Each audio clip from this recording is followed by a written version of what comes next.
আমাদের মাননীয় প্রধানমন্ত্রী এই ঘটনা ঘটার পর থেকেই সার্বক্ষণিকভাবে আমাদের মন্ত্রণালয়ের সঙ্গে যোগাযোগ অব্যাহত রয়েছে। আমাদের সিনিয়র সচিব, আমাদের ডিজি মহোদয়, আমরা বিদেশের সঙ্গে প্রতিনিয়তই যোগাযোগ করে আমরা এই পর্যন্ত একজন লাশ আমরা হস্তান্তর করেছি। এটার আমরা মানে ফ্লাইটের এবং যুদ্ধের কারণে আমরা হয়তো যোগাযোগ করতে পারতেছি। যেদিনই সম্ভব হবে পরে এটা জানানো হবে। আমাদের মাননীয় প্রধানমন্ত্রী নির্দেশে আমাদের কিছু আর্থিক সহযোগিতা দেওয়া হয়েছে।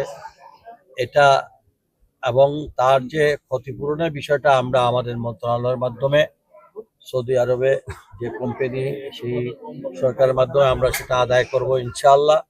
এর পাশাপাশি বর্তমান তারেক রহমান সাহেবের এই সরকার সবসময় প্রবাসীদের পাশে আছে, দেশবাসীর পাশে আছে। আমরা এখন যেটা দিয়েছি সেটা আমাদের পক্ষ থেকে একটা টোকেন। আমরা ভবিষ্যতে আমরা হয়তো এর ভিতরে আমরা আমাদের মন্ত্রণালয় থেকে চিন্তা ভাবনা করব।